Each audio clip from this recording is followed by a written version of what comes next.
What's up guys, I've spent a stupid amount of time playing this game, and now that Season 2 is one day away, I figured it's time to weigh in on some of the discourse surrounding the current state of the game and where I think it's headed.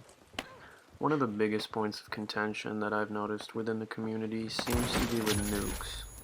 Around a month into the season, the devs recognized that there was a pretty serious problem with this C4 barrel meta, and they nerfed the gas and fire barrels to become basically unthrowable once they had C4s attached, but the red barrels were pretty much unchanged. Their path was just like a tiny bit more sporadic.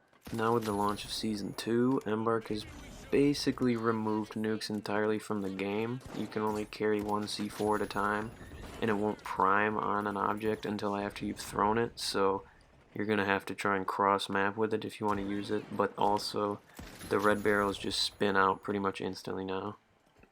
I know a lot of people in the community weren't particularly happy when it came to the first round of nerfs because they felt it didn't really do much, but at this point I don't think there's really an argument for the viability of nukes, and I'd be shocked if we were seeing them at all in Season 2. The next biggest gripe that I've seen most people have with this game seems to be the cheating issue. If you go to the negative Steam reviews for this game, you're gonna just see a metric boatload of geezers waffling about how they're getting cheaters in every single match and how they need to region like China or this game will be dead, and just all sorts of malarkey. During the first like 2 or 3 weeks of the game, I remember cheating was admittedly pretty bad. I probably ran into like, I don't know, maybe 4 or 5 different just like blatant aimbot hackers.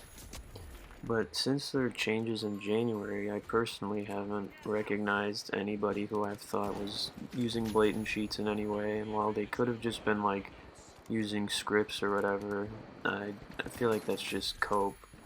I see mad fools in the Reddit bitching to this day about how cheating is such a problem still, and I don't know if we're playing in just like completely different lobbies, but like, not to be that guy, but I low-key think most of these people are just kind of bad at the game and blame every death they have or every time they get outplayed on the other person cheating, when there's not even a replay system and there's no kill cam, so like, you're it's just dumb, like, you can't even tell. I could definitely be wrong about this, and I don't want to invalidate anyone's experience or anything, but like, I don't know, I remember at the beginning of the game, the subreddit, there's like all sorts of clips of just like aimbot hackers, and I don't think I've seen a single clip since probably January, but the amount of complaints about it are pretty similar. If you think I'm tripping, or you've got some sort of evidence or claim or something that like a specific server is rampant with cheaters, please let me know, because I'm just wondering how my experience can be so different than everyone else's. I interrupt this monologue to tell you to watch this absolutely tasty clip right here. RX7 Wrestler, if you're watching this, and I know you are, just send me your hospital bills and I got you covered.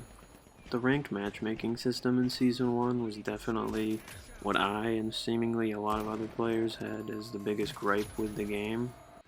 If you weren't aware, during Season 1, the ranked matchmaking supposedly worked off of like a hidden skill-based MMR, and it prioritized queue times instead of like putting players with comparable opponents.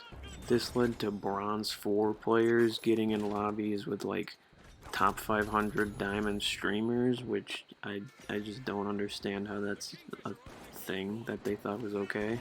Not only is it not fun for noobs to get absolutely farmed over and over by pros at the game, it's probably not very fun for pros to just sit there and farm noobs as opposed to like actually playing the game and having a challenge. I understand that you probably don't want your most dedicated players to be waiting like 20-30 minutes queue time just to find a match, but like, it's just kind of how it has to be, I feel. I'm not that good at the game, so I can't really speak on their behalf, but I know that like for me personally, I would much rather play 2 like solid matches an hour than just sit there like farming bots, because that just doesn't sound fun to me personally.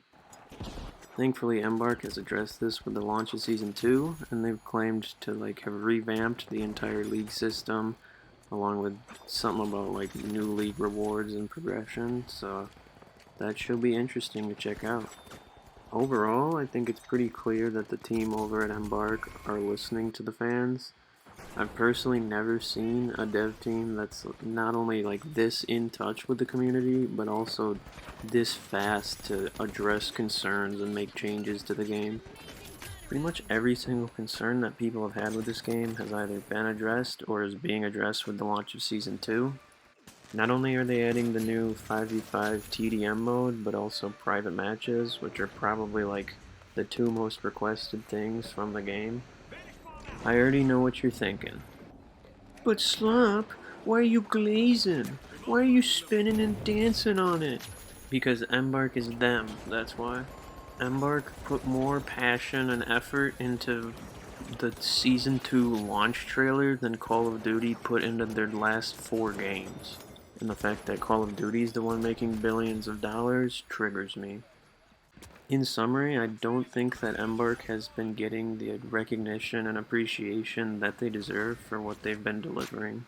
I personally see the finals being around for a very long time, and this might sound crazy, but I think there's potential that it could become the next standard of the FPS genre. Alright contestants, now get in the arena, and I'll see you in the finals.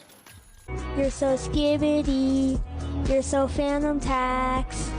I just wanna be your Sigma.